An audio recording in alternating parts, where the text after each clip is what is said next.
wanted to show you. It's a little mini video speaker here, and comes in a clear box. There's actually a wrapping here.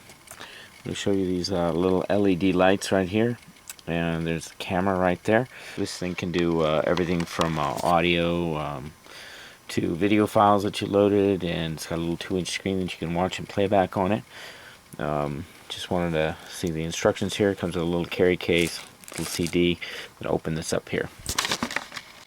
Okay, it comes ready out of the box to be turned on. There's already a battery installed in it, rechargeable, looks like a Nokia battery. Comes with a nice pair of earphones here, a little charger, wall charger, and a little audio in jack if you want to, say, jack in your iTunes or something like that. I'm going to go ahead and turn this on. And what you want to do is take your SD card like this. Use a high quality name brand SD card. Put the gold plates down. Go ahead and click that in. Go ahead and flip it to on. And it should fire right up. There you go. Okay, to get into the main menu, you just press mode. It'll put you right in there. You can see the music right there, and then you're going to have these little direction toggles right here. Volume are also arrow keys. So I want to go from there to video player is the main one I want to get into. And now to get into the sub menu here, there's a secret menu that you have to press both of the arrow keys at the exact same time, the volume keys, at the exact same time for about 3 seconds. There you go. Now I'm into it. Now there's a whole sub menu in here of settings, camera. DV is what you want, but I'm going to go through and show you. There's camera if you want to use it. Audio record only. With the quality of the recording, you want that to be on high. That's the megabits per second.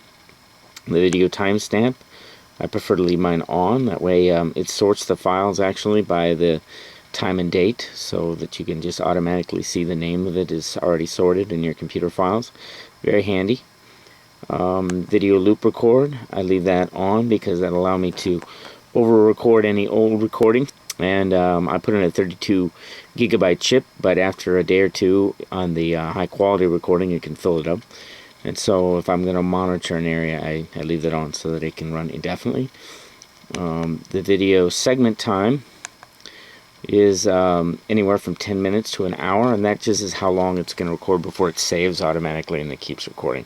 I prefer to leave it on an hour for longer recordings, and that keeps it from getting really big files, like, you know, like 32 gigabyte files of just solid video, which most video editors won't handle. Auto record is a ability that it has to, while you're playing music or video files that are on the SD card, it will automatically stop recording. It's for if you're, you know, using it for its legitimate purpose as a music player or something, it'll just automatically stop the recording. I prefer to leave that off. I want it to record even if the music is playing. But that's just a little function it has there. It doesn't have like a motion detection on this or anything like that. It doesn't have that on this particular camera. I have another camera that I sell that does have that, as well as another camera that has much brighter infrared lights that will truly light up a room. This one is very small, narrow field of view. I'll show that in a later video. Then I'm going to go here. There's a couple more pages. You got screen display.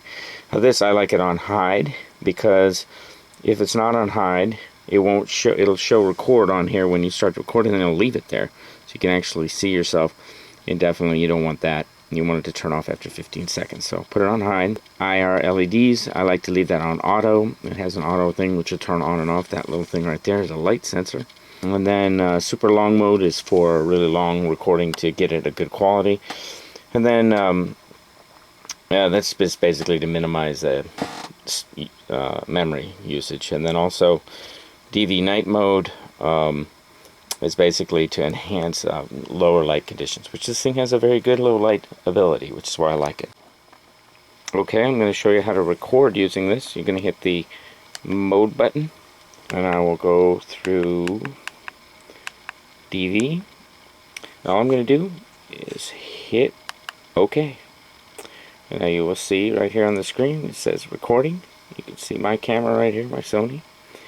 And then it will show the 640 by 480 right there. You can see that. And then all it'll do is that. It'll go back to the time, and the only indication you have is that little green or blue light and that will just show you that if it's paused, if it happens to reach the end of your memory and you don't have it on a loop record, it will pause. And also at this point you can just see that it's working. That way you have an idea without having to get in if it's actually working, because that's always a problem with these things. Somebody really thought this through. And here it is, the time in the morning. So that's the basic thing. If you want to stop that, all you have to do is hit escape, and it goes back out, and now it's stopped. So that's basically it. To start record, you do the same thing. You go back through the same process. To read the files from it, you simply use the same power cord that came with it, but instead of plugging this end in, you just plug it in right here. And to your laptop, it'll then install it up here automatically. You shouldn't even need to use the CD unless you want to use it as a webcam. And then you can just go simply to the file right here. It should pop this open. If not, you can go into your, this is a Windows 7 64-bit. And you can just go into here, pop open computer, and this will come up. You can get into here. Now you can go into your various files. Here's your recordings, here's your pictures, here's your music that you want to save in there. So if you want to add anything, let's say music, and you want to then play it on the device, you need to go ahead and load it into there first.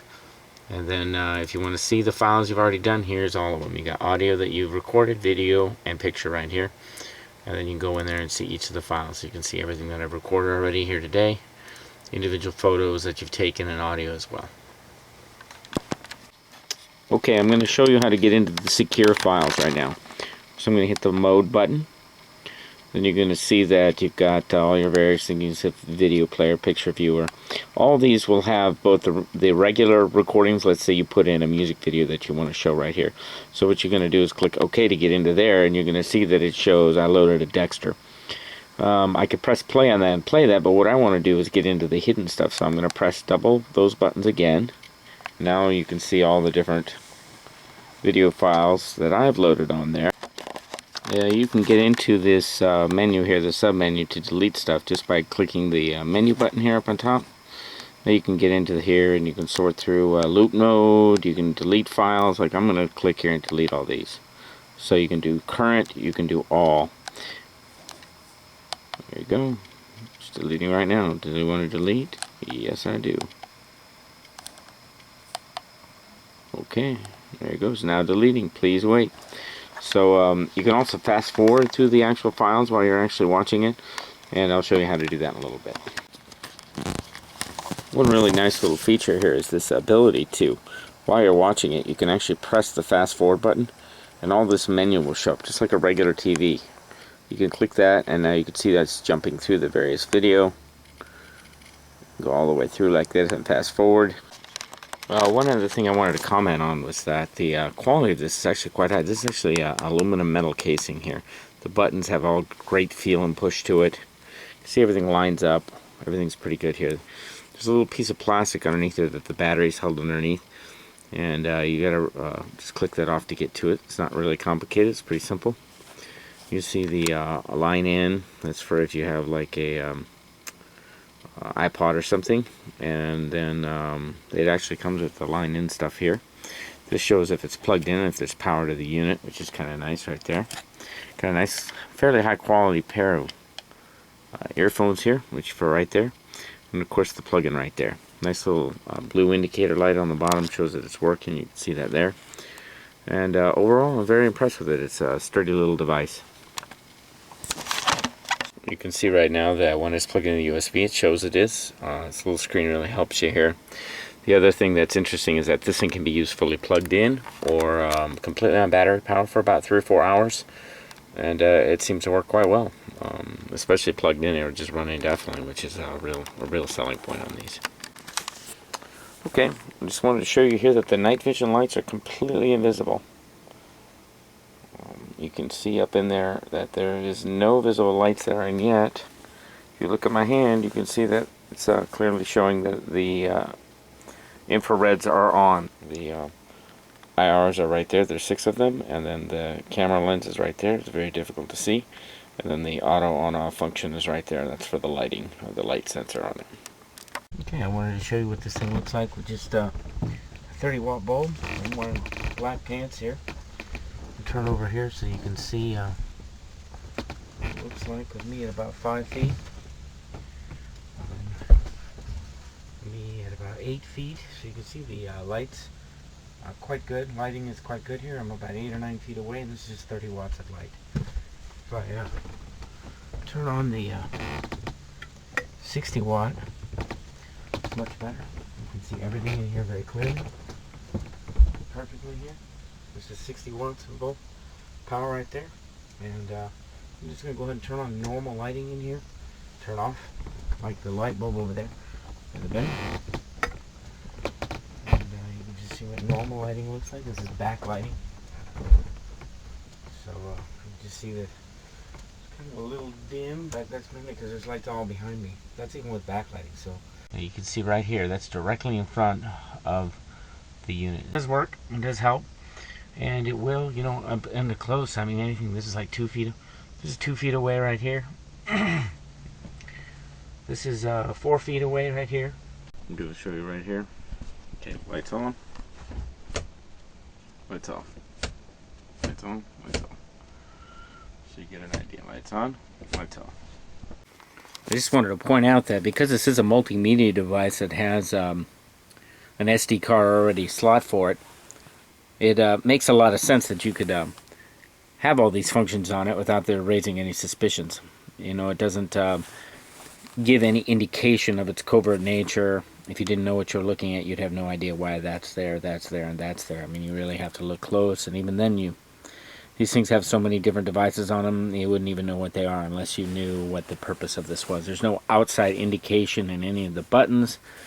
There's no outside indication in any of these things. Even the SD card will hide the files for you on there, so that you can't even access here unless you know exactly what you're doing and happen to hit both of those buttons at the exact same time and hold them down for 3 seconds. So that really keeps the nature of it quite discreet. You could have this played with by kids, looked at by adults, explain to them what it does, and everything's explainable and everything's easily understandable while still hiding the true nature of what it does.